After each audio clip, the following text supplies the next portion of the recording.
Good morning, friends. Welcome to the last Newman Lumen of the school year. I am having a hard time believing that we've made it to this moment, but it is a joy to welcome everybody as always, and good to spend some time together on this Thursday morning. Before we get going with our regular program today, as I'm sure you all are aware, there are lots of things that happen behind the scenes to make Newman Lumen happen. So I wanted to give a couple shout outs really quickly. The first is to Clara Watkins, who's standing in the back with Jan, who has been our Newman Lumen student worker for the past 3 years and has checked you all in and dealt with down Phoenix Connect tap-in systems and navigated printer fiascos and all sorts of stuff. So just wanted to say thank you, Clara, for all of your help supporting this program. Not sure what we're gonna do next year or how anyone will fill your shoes, but we're so grateful for the time that you have spent with us. Thank you also to Jeff Lamson and the folks from Technology Services who keep this program running smoothly, who coordinate all of our sound and everything during our time together here, but then also on the back end that we don't even see, help to make sure that the program makes it to YouTube so that the talks and the time we share together in the space can be shared with folks who weren't able to be here and memorialized as a part of Newman Lumen's and Elon's history. So thank you to Jeff, thank you to student worker Nayla, who often sets up first thing in the morning before any of us even get here. You see that we have a handful of musicians today, which is really, really exciting. We are so pleased to welcome the Elon University Saxophone Quartet featuring Professor Jenny Novine-Whitaker on alto, Noah Rainey on alto, Anthony Hodakainen on tenor sax, and Kate Rivera on baritone sax. They'll be performing 2 selections for us this morning, so without any further ado, help me to welcome Elon University Saxophone Quartet.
Good morning. It's wonderful to see so many familiar faces. And I'm very happy that Alan asked me to introduce him. My name is Maggie Mulliken. I'm the manager of graduate and global programs in the School of Communications. Alan and I met almost 15 years ago through mutual colleagues, and we have developed a fabulous friendship. After Alan graduated from UNCG, he made a career in television production. Recognizing he wanted to take his skills to another level, He came to Elon in 2012 and got his master's in interactive media. The study abroad travel component of interactive media took Alan to Portugal with his classmates and with Dr. Derek LeCaff. They built a website for an NGO. Alan credits that travel abroad experience to opening his heart and his mind to the virtues of international community service. Alan Buck.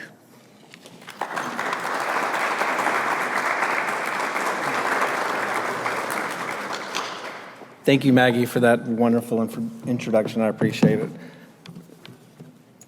And as I was just telling my friend, Dr. LeCaff over here, you can ask a faculty member to fill an hour and a half, and I can do it with no notes, no bullets, no prompts, but to fill 8 to 10 minutes is almost impossible. So I have timed myself twice doing this, and once was 4 minutes, and once was like 15, so I don't know what you're gonna get. But regardless, I do know what I'm talking about, but it just may be the short version, which I actually would prefer because that saxophone was actually really nice to hear. That was like really nice to hear, so thank you very much. So yes, and again, thank you, Maggie, for the introduction. Stepping foot on this campus 15 years ago when I did meet Maggie and Derek was probably one of the best professional decisions that I've ever made. I came as a faculty member just this past January by circumstance. There was a faculty member who, for reasons, had to give up their class at the last minute, and through colleagues, they said, hey, reach out to Alan, he can teach. I've been full-time at Meredith College in Raleigh for over a decade, and I ran their graduate program in media and ran their TV studio. And so, of course, when Elon reached out and said, can you teach this class at Elon? I can never say no to Elon, so I said, absolutely. So here I am. Talking about transforming walls into windows. When I first started getting on the Elon, the server and the emails, I was reading through it. This is such a unique event. I've adjuncted at other schools years ago before I became full-time. Not many colleges have stuff like this. So I think it's great that you all come and participate and support them. But it also intrigued me because I liked seeing things that are different, and I read about it, and I watched past recordings and reading about it, and I thought, oh, this is something that interests me, and I want to attend. And then when I actually read the description of transforming walls into windows, I said, well, I've got to reach out to them because that's literally the definition of my career. I think it's experiences that we have that enable us to navigate through adversity, right? Not everybody has the same path in life, like my students, and I'll get to this in a second, but my students just assume I was a great student, and I graduated high school and went to college and graduated, and then got my master's, and then may have gotten my doctorate, and then did everything and had no issues whatsoever, when in fact the opposite was the truth. It's those things through adversity and through the non-traditional route that I took that gave me the ability to see the world through a different lens and to navigate circumstances that were I not gone through that and might not have been able to navigate myself. Back in, I won't give the year because it'll give my age, but when I graduated high school, I traditionally went off to college because that's what you're supposed to do, right? And I tell my students this the first day of every class I've taught for the past 13 years. I put up a picture of me at a party at Coastal Carolina University. I failed out of college. I failed out. I lasted 2.5 semesters, barely lasted 2 semesters, failed out of college, had all D's, F's. My GPA was below a 1 point something, if that's even possible. I moved back home and I waited tables at Applebee's for 3 years, and yes, I did. And all joking aside, I think if you want to learn to deal with the public, go wait tables for an extended period of time, because how you're treated and how you deal with people teaches you a lot, right? And I can still carry 6 glasses, like 3 in each hand. I truthfully can. I've got a 13-year-old and 11-year-old, and every time we have a cookout with our neighbors, they're like, here comes Alan's daddy's Applebee's skills. But it's true, right? But finally I said, I realized I got to get through life. Like I can't, this is a job, not a career. I always wanted to be in TV or media or radio. I just didn't know what it was because I wasn't very mature. And so I didn't have my emotional intelligence level wasn't very high at the point. So, but I knew I needed to want to do something in media. Well, without a degree and working at Applebee's, that's kind of hard to get a job in media, especially professional media, right? Well, I worked on a film they were shooting in my town. They just happened to be in my town because of they were going to shoot it in New York, and they lost their application license, and for whatever reason, they ended up where I was, right? And I'm riding down the road, and I hear a commercial about it. I work on it, loved it. spent 3 months working on it. I said, oh, this is great, but I don't want to move to New York or LA at the time because they asked me to move with them. And I said, what's the next best thing? Oh, I can go into TV. So I went up to the local TV affiliate in Augusta, Georgia. It was a CBS station. And I said, this is pre-internet, sadly. I said, do you have any jobs? And they said, here's the printout of all our jobs. And there was a teleprompter operator. It was a part-time teleprompter operator, which those of you that don't know, teleprompter is a little box that controls the words on the screen. When a TV anchor is staring at the screen, they're reading the screen. The words are so close to the screen that you can't detect that they're reading them, right? I mean, you could literally train like a Great Dane or a chimpanzee to do that. It takes zero skill. It truthfully takes zero skill, but it got me in the door, right? I didn't have a degree, remember, so I started at the bottom. I was making $7 an hour at the time, something like that. Getting to work at 4 a.m. for the morning show, and I am not a morning person, so I'd actually stay up all night, so I would not be late, because I said, this is my opportunity. Right, I would go to Waffle House and eat right before, I kid you not, right before I went to work at like 4:30. And I was early. They're like, wow, that Alan, he gets up early and on time. And I'm like, no, I've been up for the past like 12 hours, but I'm not going to be late. And I knew it got me in the door. And I came in and I taught myself how to edit. And I went over to people and said, hey, I like what you're doing with that video camera. Can you teach me? 98% of the people were wonderful about teaching me and helping me along, and because everybody else had degrees, everybody else learned in college, everybody else learned in TV studios. It's like they had here. And I did. I spent the next decade shooting news for CBS and different affiliates, climbing the ladder. Ended up in a managerial role, which was like the peak, right? Like I was a manager. Had a staff as a TV station. I was making a very good salary for somebody that didn't have a degree. And something in my head, just like a light bulb went off, and I said, there's more to life than this, right? Like I'm missing something, and everybody in my family had gone to college. And even as I read this, I'm like, this is really stupid, writing it down. But like I quit my job. I actually went and said, I'm not doing this anymore. I want to go back to school. And I was a manager of a TV station in Greensboro, so UNCG was right down the street. Took a 90% pay cut to go work 3 part-time jobs to go to school. Which again sounds really stupid, but at the time it was what I needed, and I can't believe I did it. And I tell my kids and my students, don't do that, right? Especially in this economy, right? But anyway, 90% pay cut to go back and work, and I worked my tail off. This time I graduated with honors in 4 years, and then when I left, I started supplementing my income by freelancing. So people would reach out to me and say, hey, we need a video. And so I started doing that and then helped them with social media was just starting to become a thing. So I helped them with this and that and other stuff. And that was when I came in touch with Maggie from Elon and Max Nagin in the School of Com 2, because he went to UNCG and said, hey, skills you're doing, we're teaching in our master's program at Elon. Why don't you come talk to us? So I came and enrolled at Elon in the graduate program. When I came, I'd intended to learn those skills and then go right back out into the real world, or the industry, so to speak, and supplement those skills. Until and he's sitting right here, Dr. Derek LeCaff, he was in charge of our the study abroad component.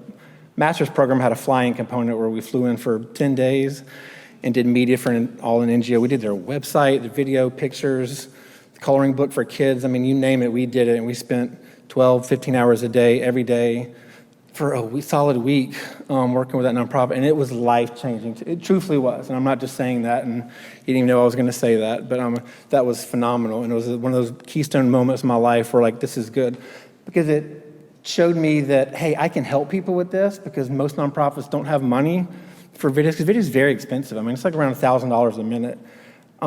So for a small nonprofit that has a $2,000 budget, it's office supplies or a video, right? Like, of course, they're going to go with office supplies, right? So it felt really nice to be able to help them and do that. And it also sparked in something, too, which he knows he's a part of, or maybe you don't know, but like it triggered me like, hey, maybe I want to go into higher ed and teach this and use these skills, that fly-in component. Let me be the Derek LeCaff and do that. And so that's what I did. Got into higher ed, and it took a while to do that through adjuncting. But yeah, I became a full-time professor. And then after about 10 years, prior to that, excuse me.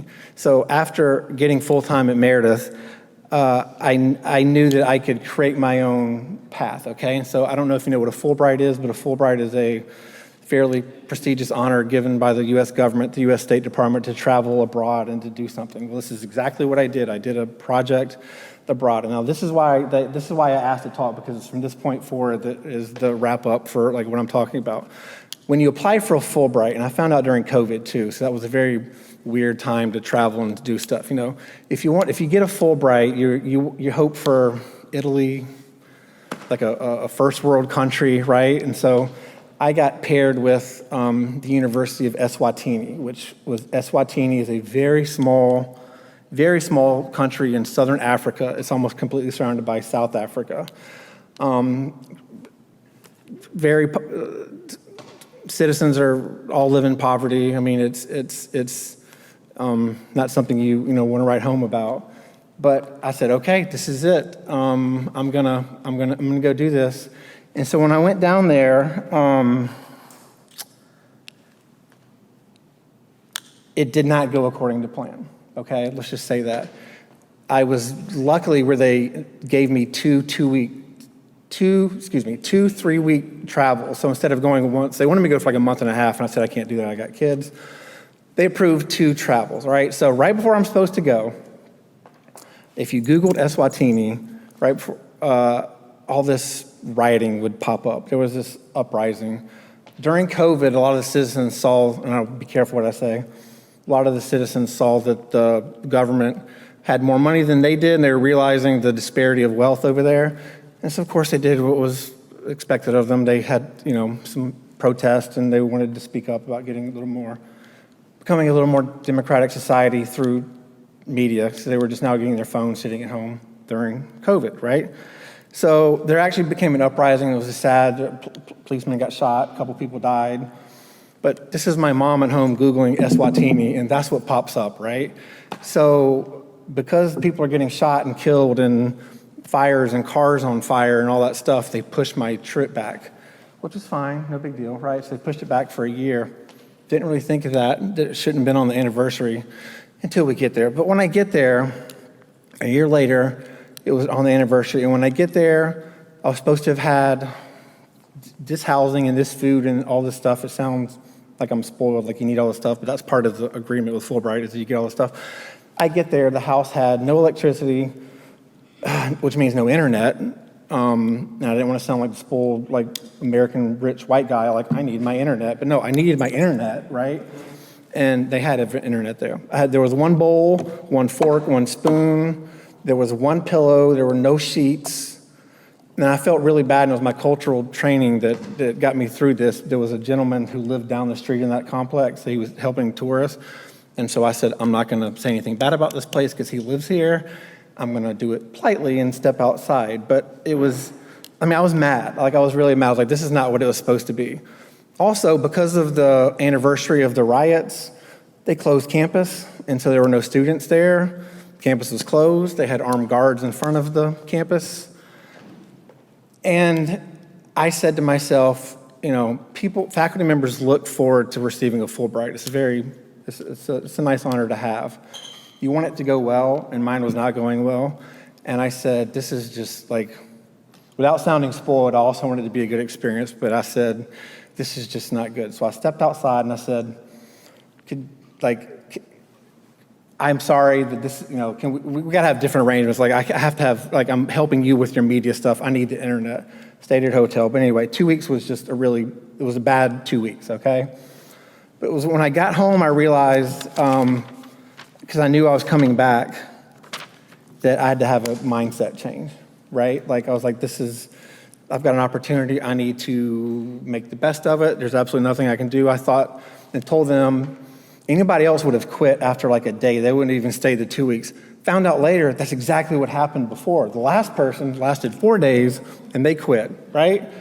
And I looked at their resume, it was very impressive. I'm like, I lasted longer than this person, right? But I did last 2 weeks, but I managed to do it, and I did it without complaining too much. So I get home, did a complete mindset. Now, when I got back a year later, and it was a year later, complete change of mind, right? When I get there, I said I was more of a control of my destiny, right? I said, I picked where I was going to stay without sounding too braggy, but I said I had to pick Rice Aid, so I controlled more of it. But think about it. The campus was closed. There were no students. I'm supposed to be lecturing. I'm supposed to be teaching. That was the whole point of the project. I said, I got to make the best and just do the absolute the best with what I can do, right? So I did that. I allowed myself to go out in the community. There, I gave different talks to the government officials. I said, let's actually make the best of this. I helped them create an intern program with students. The concept of internships didn't really exist there, which sounds odd, but it didn't really exist. So I closed the gap between industry and students. And it's a very small country, so it didn't take that long, but I did tour the country and go around and set up those. I was asked to speak at the U.S. Embassy, which was an incredible honor for me. You watched the show The Diplomat, it was I felt like I was James Bond. It was really cool going to the embassy because you have to get patted down and all that stuff. But it was truthfully life-changing because, and I was telling my students this morning, because we all hear the bad things of the media and the internet and how it can control you, and the decisions you make are all based on people trying to raise their share prices, money over emotions. They're so far behind in their media that they're not there yet. I just want to wrap the whole country in my arms and say, don't become what we've become. Use media for what's good, doing a video to help your nonprofit raise money as opposed to worrying about social media and how bad it could be, right? I ended up staying in touch with all of them. I have them Zoom into my classes here, which